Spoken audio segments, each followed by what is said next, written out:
Is it okay for the church to get involved in the public arena? Should Christians be actively involved in the free elections of the United States of America? Faith Wins is an organization dedicated to engaging pastors, congregations, and Christians in the public arena. Why, you may ask? Because the influence of Christians needs to be felt around this country. Jesus is the solution, and we need to bring biblical solutions to the marketplace of ideas before it's too late, and we need to do it now. There are over 80 million eligible Christian voters in this country, but only 30 million regularly participate in the elections. This needs to change, and Chad Connelly is going to tell you why in just a minute. Check us out online at faithwins.us. That's faithwins.us. When we sit on the sidelines and hope for a better future, the enemy wins. When we mobilize, register, and make our voices heard, faith wins every time. For far too many decades, the church has stood by the side as politics has been taken over by the enemy. Faith Wins is dedicated to engaging pastors, congregations, and Christians in the public arena. Why? Because the influence of Christians needs to be felt around the country. In the 2024 election, this has begun to happen, but going forward, we need to move as one, being driven by biblical values that will be a blessing to everyone in our country. Chad Connelly, the founder of faithwins.org, is here today to talk about the journey of Faith Wins so far, and I'm Jim Brangenberg, your host. Please check us out online, faithwins.org, faithwins.org. Chad Connelly, welcome back to the Faith Wins podcast. Hey, my brother. Hope you had a great Thanksgiving and Merry Christmas to you, and love you guys and miss you. And I'm just really appreciate you doing this today. We're glad to be here. So, Chad, why don't you remind people why Faith Wins was formed? Yeah, and I appreciate that chance too. Look, I have a unique front row seat to politics like very, very, very few people in the evangelical world. And I'm not mad about it or gloating or anything else. I'm very introspective. If you can name somebody who's been a state party chairman and run hundreds of races and been involved, who's served as a senior advisor on the Republican National Committee, was the first ever National Director of Faith Engagement, has now traveled to 49 states doing pastor meetings, and ran for Congress and failed, and has advised at every level, and now run a nonprofit called Faith Wins for 8 years. I'd like to meet him. And I recognize, I have a unique view, Jim, and Faith Wins came about because honestly, I got tired of watching candidates and committees, and especially consultants, take advantage of, take for granted the Christian evangelical faith vote, if you will. And I decided to do something different and turn that world upside down, do it right, have a genuine, authentic approach to not just the political world, but the biblical worldview and how that influences our relatability to the political world. And I decided to make this thing work. And 8 years later, we're standing stronger than ever. And I believe we can say with all the confidence in the world, everywhere we can put pastors to work and use their influence and leverage, it's making a massive difference for the nation. Which state is missing out of you said 49 out of 50. Which one are you missing? I have not suffered for the Lord in Hawaii doing a pastor meeting yet. Now, I've been to Hawaii. There's incredible churches in Hawaii. There are, but getting a donor to say, "Hey, Hawaii matters," is the deep blue state. I've tried, no. But I've done organized pastor meetings in all 49 other states already in the last 8 years. All right, so Chad, you brought the Christian community to the table for the 2016 election as Director of Faith Engagement for the Republican National Committee, but in 2020 they stayed home. Why? Look, it's certainly not all because of me, and nothing in politics is an easy answer, but no question, Chairman Reince Priebus let me run GOP Faith the way I saw fit. He said himself, "You've been in more churches than anybody I know. There's nobody here in the Republican National Committee building who should advise you on engagement with pastors and churches." And in 2020, in 2017, after he goes to the White House, and I think I'm one of the only senior staffers not to go work in the Trump White House, the new political department under Romney McDaniel had a whole different view. And instead of listening to me and building on what we had done, they decided, here's what we're going to do and here's how you're going to do it. And, I'm an Army guy. I'm a hard head. I'm an engineer by training. But I'll be honest with you, most of those folks in the political world, Jim, their only engagement with their Bible is when they're made dust around it every week or two. And I refused to let people who couldn't identify a church in pictures advise me on how to work with pastors. I mean, let's face it, most of us who've ever been in politics were part of that '04, just give us your church directory. We'll never bug them for money, but that'll help us win. And it probably did help win in 2000, 2004. But pastors felt burned by the political class, by candidates, by the committees, certainly by the consulting class. And all they want to do, I'm convinced, I've sat in rooms at every level now that you could name in politics, and they sit around at the end and say, hey, who's got the blankety blank Christians? Who's going to turn out the church? And it's not authentic. It's not sincere. And I got tired of that. But honestly, God used all that, Jim, to get me to start Faith to Win. So it's a huge blessing. I need to take it as a blessing. That was a tough time. They went in a bunch of national newspapers, my side, and trashed me. And even though the president and the chief of staff, Reince Priebus, were singing our praises, the people at the RNC were saying stuff like, well, he just didn't perform and was insubordinate, which was just malarkey, right? So I started Faith to Win's under a real cloud of, oh my goodness, this is kind of tough. And of course, I had 4 kids to put in college. I just put my head down. I went to work on relationships. I took those relationships I already had. And here was one of the kickers. You'll appreciate this because you're a relationship guy. You and Martha, y'all are relationship people. That's what connected me and you. Is they sat in the political room in 2017 after I'd told Priebus, no, I'm not going to work in the White House. He said, go back to the RNC. You need to keep doing this. And they said, well, you need to transfer your relationships to us. And I thought to myself, I'm not sure. Well, lately with the wokeism, I've heard it.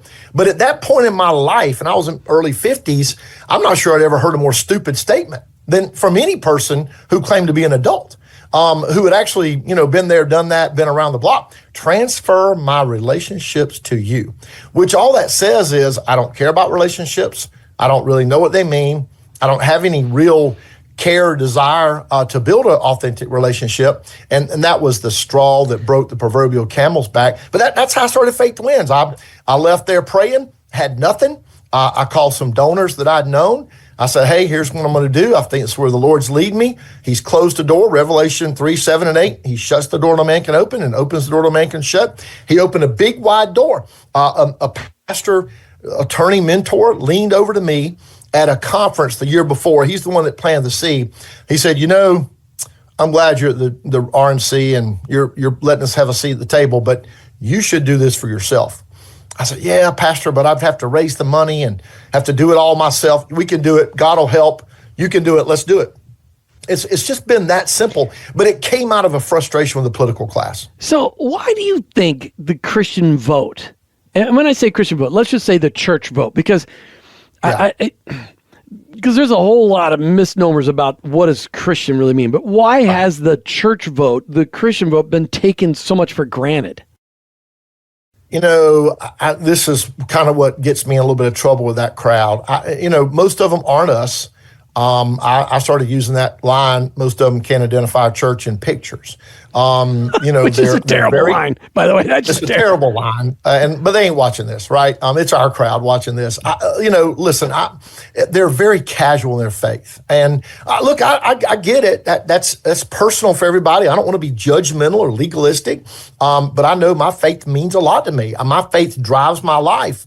And if you're spending all your time with that kind of language and that kind of lifestyle that you watch, and not all of them, not you never can broad brush, but a lot of people that I've been around in the political class at the consulting level don't really have an appreciation for the faith because they're from a different faith or their faith is very casual and it doesn't occur to them to be a deeply held conviction. They're flexible about how they feel. They're flexible about issues and biblical issues. But let's face it, Jim, that's just not in the political class.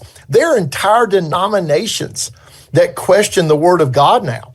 So I can't blame the political class when I've watched pastors who pastor a church you and I wouldn't sit under, all right? Amen? Yeah. Who say abortion's a sacred right. What? who say transing kids is freedom. I mean, think about this, who say that the border wide open is humane.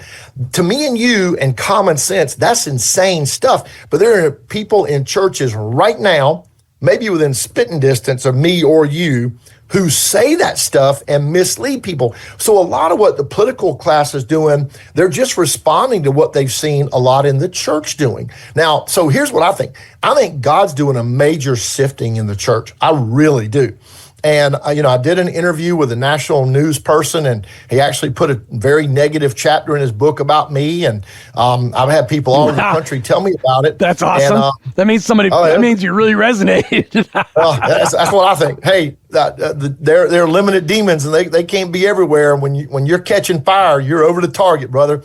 But he said to me, he was blasting me and David Barton, teaching American Christian history, God's role in America.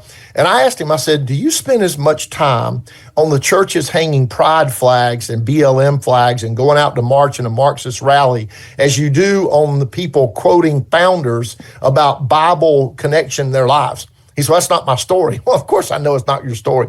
And when he called to say, hey, I'm giving you a polite heads up, I hit you pretty hard in my book. I said, man, our people don't read your stuff. Of course, I've had people all over the country say, I was with a buddy in Columbia, South Carolina last week.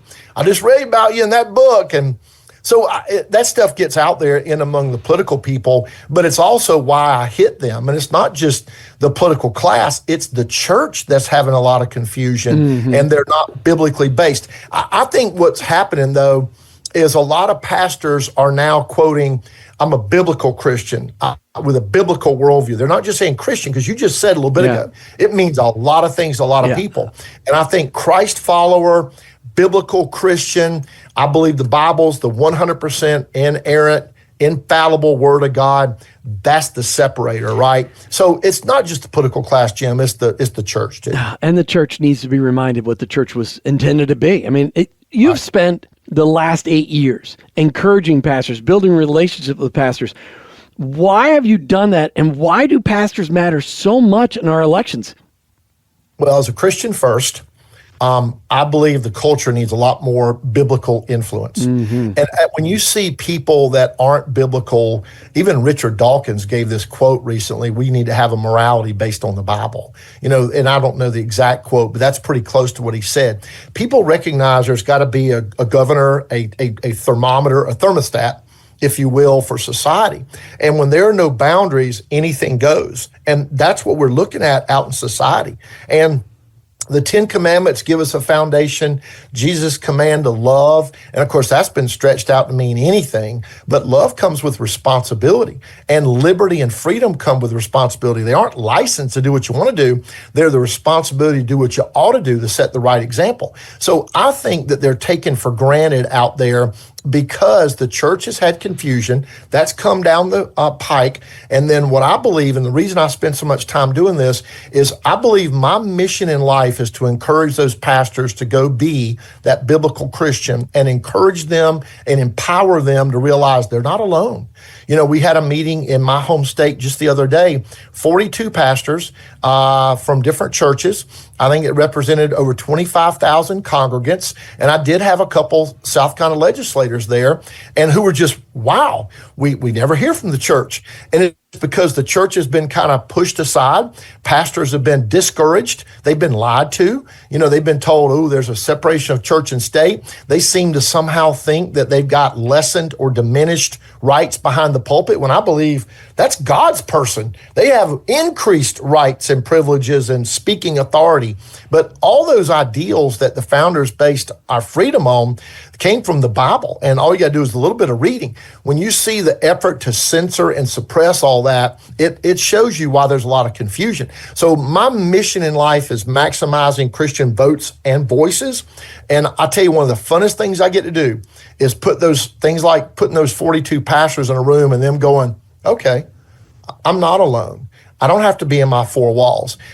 Jim, I ran my tail off this year. We did 124 pastor meetings that I did. This doesn't count the hundreds and hundreds, probably thousands my pastor teams did. Between July 1st and November 5th, I did 124 pastor meetings in 20 different states, not counting DC. I did it there too. And 70% of those were in the top 7 battleground states that I thought, boy, I'm not going to push the R or the D. I'm going to push biblical voting. And did you know, and I'll get data back that's more thorough, did you know that every single district that we did pastor meetings in increased their biblical voting on the issues as they related to the Bible? Wow. So I'm really excited about that. I think it does prove our point. We've got a proven concept. And my mission in life is to put those pastors in a place where they're educated, they feel informed, and they're empowered to be activated and mobilized to go make a difference in the culture. It's not politically that needs it, it's the culture that needs that. So you really want pastors not only to encourage their congregants to get involved in the election process, actually register to vote and actually vote biblical values. You're hoping that the pastors will see the ability they have to influence their community with culture. That's what you're saying. You better believe it. You better believe it. You know, we did poll watcher recruitment in churches in 7 states, kind of random. It was North Carolina, Georgia, Pennsylvania, Wisconsin, Michigan, Nevada, Arizona, just picked them out of a hat. And but I was amazed when I did my debrief with the pastors who led that. And we had up to, I guess, 4 or 5 pastors in some of those states that were helping. They talked about what an increased influence they found they had to lead people to Christ, to be a positive witness and testimony at the election commission, where they were counting ballots, or just out in the community when they were recruiting people to go be a Christian, disciplined, Christian eyeballs on the process, as I said over and over again. Yes, we need to be out in the culture doing what we do, because it's not just about saving souls, it is, but it's also about discipling people. So as you look to the future, you've built this huge network of pastors and churches, across the country, 49 states, as you've stated, but you haven't got to go to Hawaii yet. Somebody wants to donate to Chad to go to Hawaii because there's incredible churches in Hawaii, incredible churches. What do you hope that God does with this network next? You know, I really believe that we're seeing a time when God's doing a sifting of the churches. Some of these churches that have capitulated on truth they're so successful in their decline, they won't exist in 5 or 10 years. I believe this is a time for God's people to reemerge as the force in society. Society's hungry for it. I don't know if you saw the recent article. Bible sales are through the roof. So people are looking for truth. They're looking for a foundation and a centering, something they can hang on to. I just reread Francis Schaeffer's The Christian Manifesto when I was on one of my flights this fall. And I've been talking about it in my Sunday school class at my little Baptist church in Newberry. And Schaeffer said the biggest threat to Christendom in the next generation, and remember, he said this in 1971, is statism. And when I remember the first time I read that book, probably in the, 90s, I thought, statism. And his whole point was the only person who belongs on the throne in our lives is God. And what happens is self replaces God in a secular, humanistic, I have the answers, I'm little g God, I know what's going on. When self figures out I don't have the answers, they put state there and say, I'm a victim, please come solve my problems. Instead of having faith in God, big G God, they have faith in the state, come solve my problems. Jim, we've watched this happen before our very eyes. 70 years. So I saw an H as a throne on the board in Sunday school. They know now that's the throne. God belongs on the throne in our lives. He's the one who ought to be steering our lives. And when self does it, think about it. When you and I were 16 or 18 or 20, we had all the answers. Now, we didn't have any of the questions, but we had all the answers. And, you get married, you have kids, you have a car payment, you have a house payment, you have a job, you have different pressures. You're like, oh my goodness, I wasn't prepared for this. So when self takes over and figures out I don't have the answers, and they start looking to someone, they're always going to fill that vacuum that ought to be the Lord above with the little g God of the state. That was Schaeffer's point. So that's I feel like it's my mission. I think God, everything I've done in my life up to this point is now been built into, let's go be really good at building relationships, trusted relationships that are long lasting with pastors, and teach them that their influence is far greater than they understand, and show them how to move the needle. So here's what I think. We have built a big stick in a lot of states. And now going forward, we're going to swing it, brother. I love it. Chad Connelly, great conversation today. Thank you. And thanks for listening to the Faith Wins podcast with Faith Wins founder, Chad Connelly. Please check out Faith Wins online at faithwins.org. That's faithwins.org. Your vote is needed and necessary as we all learn to engage in our system of free elections around the United States of America. If you're not registered to vote, please take time to do so on your local county voter registration website. Until next time, remember, faith wins when people of faith vote their values. Go to faithwins.org. My name is Chad Connelly. When I founded Faith Wins, it was to spread the truth that God's role in America is irreplaceable. Faith wins when people of faith vote their values. Our mission is laser focused on educating, activating, and mobilizing faith leaders, providing them with the tools, the resources, and the messaging to leverage their impact in the political and the governmental arenas. We cultivate, develop relationships with pastors who share the whole counsel of God, who stand for truth.